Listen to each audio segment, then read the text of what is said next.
அனைவருக்கும் வணக்கம். நான் உங்கள் 5ஆம் தலைமுறை ஜோதிடர் ராம்குமார் ராஜேந்திரன்.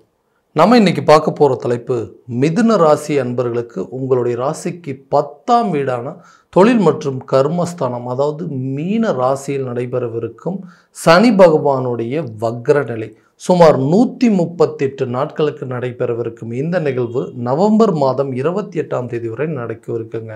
ஸோ இந்த காலகட்டங்கள், அதாவது சுமார் 30 வருடங்களுக்கு பிறகு நடைபெறக்கூடிய இந்த யோகத்தை தான் தனராஜ யோகம் என்று அழைக்கக்கூடியது. ஸோ இந்த தனராஜ யோக காலகட்டங்களில் மிதுன ராசி அன்பர்களுக்கு எந்த விதமான அற்புதங்கள் மற்றும் சிறப்பு பலனை கொடுக்க போகுது அப்படிங்கிறத இந்த காணொலியில் தெளிவாகவும் துல்லியமாகவும் பார்க்கலாங்க. நம்ம சேனலை ஃபஸ்ட் டைம் பார்க்குறவங்களா அதை சப்ஸ்கிரைப் பண்ணிக்கோங்க, பெல் பட்டனை கிளிக் பண்ணி ஆல் ஆப்ஷன் கொடுத்துக்கோங்க. சனி பகவானுடைய வக்ர நிலை அப்படின்னா சுமார் 138 நாட்களுக்கு தன்னுடைய நிலையிலிருந்து பின்னோக்கி நகரக்கூடிய ஒரு காலகட்டங்கள் அப்படின்னு சொல்லலாம். அப்போ இது வரைக்கும் 10ஆம் இடத்துல தொழில் மற்றும் கர்மஸ்தானத்தில் இருந்த சனி ஒருவர் செய்யும் வினைகளுக்கேற்ப கர்ம பலனை அளிக்கக்கூடியவர். இந்த காலகட்டங்களில் இந்த மிதுன ராசிக்காரர் அப்படின்னாவே எல்லாத்தையும் ரொம்ப புத்திசாலித்தனமாகவும் நிதானத்தோடையும் பொறுமையாகவும் சில காரியங்களை செய்து முடிக்கக்கூடிய நபர்கள். ஒரு காரியத்தை செய்கிறதுக்கு முன்னாடி ஒரு தடவைக்கு 4 தடவை யோசித்து செய்வாங்க. ஏன்னா இதில் எந்த விதத்துலையாவது தவறுகள் நடந்துருச்சு அப்படின்னு சொன்னால் அந்த விஷயத்தை நம்மளால் ஏற்றுக்கவே முடியாது. ஏன்னா எல்லாத்தையும் பார்த்து பொறுமையாகவும் நிதானத்தோடும் செய்யக்கூடிய நபர்கள். புத்திக்காரகன் என்று சொல்லக்கூடிய புதன் பகவானுடைய ஆதிக்கத்தில் இருக்கக்கூடியவங்க.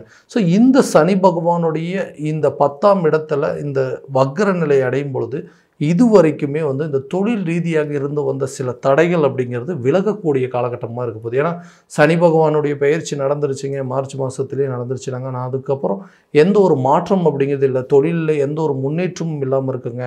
எல்லாமே கிணத்துல போட்ட கல் மாதிரி தேங்கி நிற்கிது. நானும் தொழில் பண்ணணும், அந்த தொழிலை விரிவுபடுத்தணும், தொழில் அடுத்த லெவலுக்கு போகணும் அப்படின்னு எடுக்கக்கூடிய முயற்சிகள் எல்லாமே ஏதோ ஒரு விதத்தில் தடைகளாகவே மாறிட்டு இருக்குங்க. எல்லாம் நல்லா இருக்குங்க, ஆனால் என்னால் எதுவுமே பண்ண முடியல, என்ன காரணம்னே தெரிஞ்சிக்க முடியலைங்க.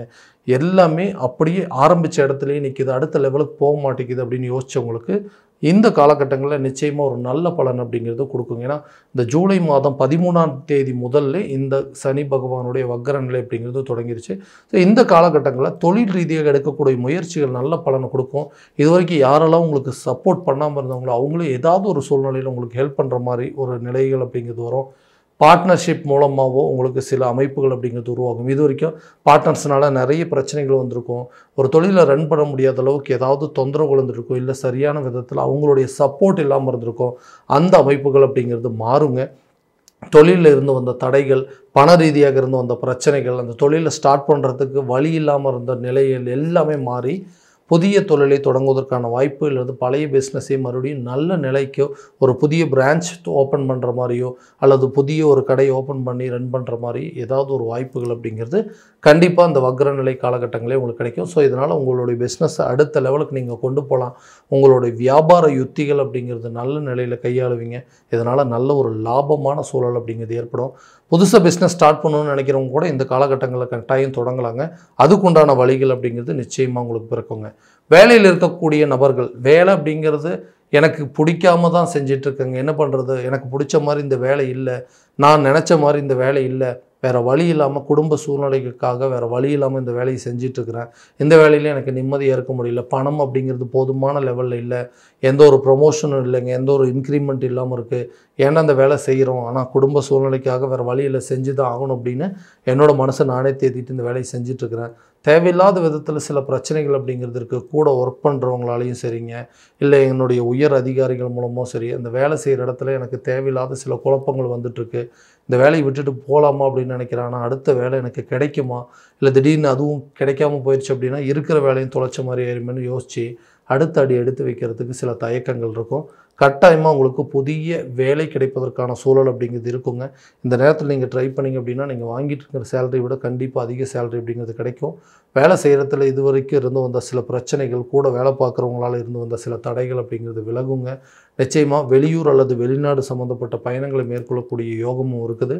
வெளிநாட்டு வேலைக்கு முயற்சி பண்ணுறவங்களுக்கு கூட இந்த காலகட்டங்களில் கண்டிப்பாக உங்களுடைய வேலை சம்மந்தப்பட்ட விஷயங்கள் வெற்றி அப்படிங்கிறது கிடைக்குங்க. திருமணம் சம்மந்தப்பட்ட யோகம், திருமணம் அப்படிங்கிற ஒரே ஒரு விஷயத்தில் மட்டும்தாங்க எனக்கு எல்லா விதத்துலேயும் தேவையில்லாமல் பிரேக் ஆகிட்டுருக்கு. எனக்கு திருமணம் நடக்கலை அப்படிங்கிறதுனால எங்கள் மொத்த குடும்பமே இதனால் மன உளைச்சல் இருக்காங்க. பொண்ணுக்கு ஒரு நல்ல இடத்துல கல்யாணம் பண்ணி வைக்க முடியல, பையனுக்கு ஒரு நல்ல வரன் கிடைக்க மாட்டேங்குதுன்னு சொல்லி ஒவ்வொரு நாளும் என்னை பார்க்க அவங்களுக்கு தேவையில்லாத மன வருத்தங்கள். நானும் நிறைய இடத்துல அலைன்ஸ் பார்த்துட்டு நிறைய பொண்ணுங்களையும் நிறைய மாப்பிள்ளை பார்த்தாச்சுங்க. பார்த்தது எல்லாமே வந்து சரின்னு சொல்கிறாங்க. ஆனால் கடைசி நேரத்தில் ஏதாவது ஒரு காரணத்தை சொல்லி ஜாதகம் சரியில்லைங்க, வசதி வாய்ப்பு குறைவாக இருக்குது அப்படின்னு சொல்லிட்டு நம்ம திருமணம் அப்படிங்கிறது தடைபட்டுகிட்டே இருக்குது. நிறைய கோயிலுக்கு போயிட்டு வந்துட்டுங்கன்னா எனக்கு எந்த ஒரு முன்னேற்றமும் இல்லைன்னு யோசிக்கிறவங்களுக்கு திருமணம் சம்மந்தப்பட்ட தடைகள் அப்படிங்கிறது நிச்சயமாக அகலுங்க. அதே நேரத்தில் ரொம்ப வருஷமாக வந்து லவ் பண்ணிகிட்டு இருக்கிறேங்க, நானாக விருப்பப்பட்டு ஒரு வாழ்க்கையை தேடி போனேன், அந்த வாழ்க்கை நல்ல விதமாக அமைஞ்சது அப்படின்னா நிச்சயமாக என்னை விட சந்தோஷப்படக்கூடிய ஆள் இந்த உலகத்தில் வேறு யாருமே இல்லை. ஆனால் என்ன நடந்ததுன்னே தெரியல, கொஞ்ச நாள் எங்களுக்குள்ளே தேவையில்லாத மிஸ் அண்டர்ஸ்டாண்டிங் வந்துட்டுருக்கு. இந்த காதல் அப்படிங்கிறது திருமணம் லெவலுக்கு போகுமா அப்படிங்கிற சில யோசனைகள் வந்துருச்சு.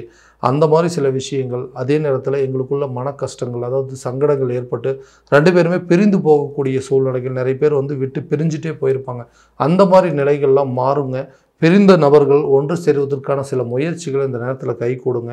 கணவன் மனைவிக்கிடையே இருக்கக்கூடிய கருத்து வேறுபாடுகள் அப்படிங்கிறது தீரும். நிறைய விஷயங்கள் எங்களுக்குள்ளே வந்து ஒரு அண்டர்ஸ்டாண்டிங் அப்படிங்கிறது இல்லாமல் போயிடுச்சுங்க. நான் ஆசைப்பட்ட வாழ்க்கை அப்படிங்கிறது எனக்கு அமையல, எனக்கு அமைஞ்ச வாழ்க்கையாவது நான் ஆசைப்பட்டு ஏற்றுக்கிட்டேன். ஆனால் அந்த வாழ்க்கை இன்றைக்கி தேவையில்லாத சில பிரச்சனைகளில் போயிட்டுருக்கு. ஏன்னா 2 பேரும் சேர்ந்து வாழ்கிறோம், ஒரே வீட்டில் தான் வாழ்ந்துட்டுருக்குறாங்க. ஆனால் ஒருத்தருக்கு ஒருத்தர் சரியாக பேசிக்கிட்டது கூட கிடையாது. 2 பேருமே ஒரே வீட்டில் இருந்தாலும் தனித்தனியாக வாழக்கூடிய ஒரு நிலையில் தான் இருக்கிறோம். இந்த மாதிரி ஒரு சூழ்நிலை கணவன் மனைவிக்கிடையே நல்ல ஒரு ஒற்றுமை ஏற்படாதா அப்படின்னு எதிர்பார்க்குறவங்களுக்கு நிச்சயமாக கணவன் மனைவிக்கிடையே நல்ல ஒரு ஒற்றுமை அப்படிங்கிறது ஏற்படுங்க. பிரிந்த தம்பதியினர் ஒன்று சேருவதற்கான யோகமும் கணவன் மனைவிக்கிடையே இருக்கக்கூடிய அந்யோன்யங்கள் அதிகரிக்கக்கூடிய காலகட்டமாக இருக்க போதுங்க. அடுத்தபடியாக இந்த நிறைய பேர் வந்து என்னுடைய ஃபேமிலி லைஃப்பை தான் நான் எதிர்பார்த்தபடி இல்லை, ஆனால் நானாக ஒரு விஷயத்தை தேடி போனேன், சில பேர்த்துக்கு தானாக சில விஷயங்கள் தேடி வந்ததுங்க, அந்த வாழ்க்கையும் இன்றைக்கி நிலைக்காமல் போயிடுச்சு. நானாக எதிர்பார்க்கலைங்க, அதுவும் என்னை தேடி வந்தது. சில பேர் வந்துட்டு அவங்களா தேடி வரல, நானாக தேடி போனேன், ஆனால் அதுவும் இன்றைக்கி வந்து நிலைக்காமல் போயிடுச்சு. இந்த நிலைகள் 2 பேர்த்துக்குள்ளே இருக்கக்கூடிய பிரிவினைகள் அப்படிங்கிறது மாறுமா? மறுபடியும் நான் நினச்ச மாதிரி அந்த மன வாழ்க்கையில் வந்து என்னால் ஈடுபட முடியுமா அப்படின்னு யோசிக்கிறவங்களுக்கு பிரிந்த நபர்கள் ஒன்று சேருவதற்கான யோகம், உங்களை விட்டு விலகி சென்றவர்கள் கூட விரும்பி வந்து சேரக்கூடிய ஒரு தருணமாக இருக்க போதுங்க. இந்த காலகட்டங்களில் உங்களுக்குள்ளே இருக்கக்கூடிய பிரச்சனைகள் அப்படிங்கிறது தீருங்க. 2 பேரும் ஒருத்தருக்கு ஒருத்தர் புரிந்து கொள்ளக்கூடிய ஒரு காலகட்டமாக இருக்க போகுது. வீடு கட்டக்கூடிய வாய்ப்புகள் அப்படிங்கிறது நிச்சயமாக ஏற்படுங்க. அதே நேரத்தில் புதிய வண்டி வாகனங்கள் வாங்குவதற்கான யோகம், உதவி அப்படிங்கிறது கிடைக்கும். பேங்க் லோன் சம்மந்தப்பட்ட விஷயமா இருக்கட்டுங்க, ஒரு வீடு கட்டுறதுக்கு லோன் ட்ரை பண்ணிகிட்டு இருந்தா இருக்கணும், வண்டி வாகனம் வாங்குவதற்கு ட்ரை பண்ணுறதா இருக்கட்டுங்க. இந்த காலகட்டங்களில் நிச்சயமாக உங்களுக்கு உங்களுடைய பிஸ்னஸ் லெவல் வந்து நல்லபடியாக சப்போர்ட் ஆகுங்க. அது மூலமாக உங்களுடைய க்ரோத் இன்க்ரீஸ் ஆகிறதுனால பேங்க் லோன் அப்படிங்கிறது ஈஸியாக கிடைக்கும். யாரெல்லாம் ஹெல்ப் பண்ண மாட்டேன்னு சொன்னாங்களோ அவங்களுக்கே உங்களுக்கு உங்கள் ஃபேமிலியில் இருக்கக்கூடிய நபர்களே உங்களுடைய வளர்ச்சிக்கு அவங்களே ஒரு சப்போர்ட்டாக இருக்கக்கூடிய ஒரு காலகட்டமாக இருக்க போதுங்க.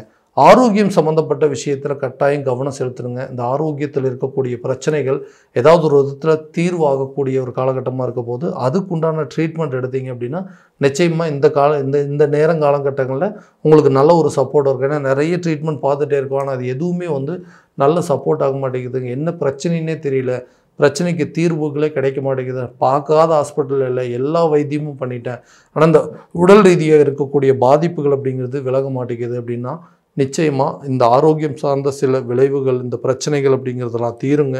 ஹெல்த்தில் நல்ல ஒரு இம்ப்ரூவ்மெண்ட் இருக்க போகுது. அதே நேரத்தில் இது வரைக்கும் எடுத்துகிட்டு இருந்த ட்ரீட்மெண்ட்டை மாற்றி புதுசாக சில வைத்தியங்கள் செய்யக்கூடிய ஒரு காலகட்டமாக இருக்க போது தேவையில்லாத விரயங்கள், நஷ்டங்கள் அப்படிங்கிறது உங்களை விட்டு விலகுங்க. கல்வியில் நல்ல ஒரு முன்னேற்றம் இருக்கும். கல்வி சம்மந்தப்பட்டு எடுக்கக்கூடிய முயற்சிகள் கட்டாயமாக நல்ல பலன் இருக்குங்க. ஒரு உயர்கல்வி படிச்சுட்டு இருந்தவங்க அடுத்தது வந்து வெளியூரோ அல்லது வெளிநாடு போய் படிக்கிறதுக்கான வாய்ப்புகள் அப்படிங்கிறது இருக்குங்க. கல்வி சம்மந்தப்பட்ட விஷயத்தில் ஒரு டிகிரி முடித்தவங்க இன்னொரு டிகிரி படிக்கிறதுக்கு வாய்ப்பு இருக்குது. ஒரு இடத்துல படிச்சுட்டு இருக்கிறவங்க அடுத்த லெவலுக்கு மூவ் ஆன் பண்ணுறதுக்கு இதை விட நல்ல ஒரு பெட்டரான எஜுகேஷனை தேடி போகக்கூடிய சூழல் அப்படிங்கிறது நிச்சயமாக ஏற்படுங்க. கடன் சம்மந்தப்பட்ட பிரச்சனைகள் உங்களுக்கு படிப்படியாக தீரும். கடனை அடைக்கிறதுக்கு என்னென்ன முயற்சி எடுக்கிறீங்களோ, எங்கெங்கே வந்துட்டு தேவையில்லாமல் வந்து இருக்குதோ அந்த கடனை அடைக்கணுங்க.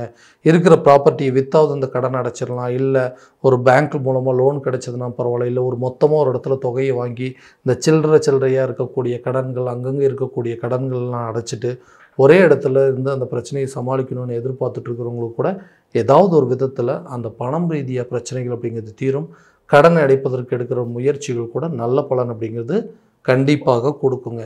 ஸோ இது வரைக்கும் நம்ம பார்த்ததெல்லாம் கோச்சார ரீதியான பலன்கள் மட்டும்தாங்க. இந்த பலன்கள் அனைத்து உங்களுக்கு நடக்கும் அப்படின்னா, உங்களுடைய சுய ஜாதகத்தை முறையாக தெரிஞ்சுக்கிட்டு, திசா புத்திகள் எப்படி இருக்குன்னு தெரிஞ்சுக்கிட்டு, அதற்குண்டானபடி ஸ்டெப் எடுத்து வச்சிங்க அப்படின்னா, கண்டிப்பாக ஒரு நல்ல விதமான சக்ஸஸ் அப்படிங்கிறது உங்களுக்கு கிடைக்குங்க. உங்களுடைய ஜாதகத்தை எங்கிட்ட பார்க்கணும் அப்படின்னு விருப்பப்பட்டீங்கன்னா, கீழே தெரியிற நம்பருக்கு கான்டாக்ட் பண்ணி அப்பாயின்மெண்ட் ஃபிக்ஸ் பண்ணிக்கோங்க. அப்படி இல்லையா உங்களோட ஜாதகத்தை இந்த வாட்ஸ்அப் எண்ணுக்கு நீங்கள் அமுச்சு வச்சிங்க அப்படின்னா கூட தெளிவான முறையில் கணிச்சு துல்லியமான பலன்கள் அப்படிங்கிறது உங்களுக்கு தெரியப்படுத்தப்படுங்க. மீண்டும் அடுத்த காணொளியில் உங்களை சந்திக்கும் வரை உங்களிடமிருந்து விடைபெறுவது உங்கள் ராம்குமார் ராஜேந்திரன். நன்றி.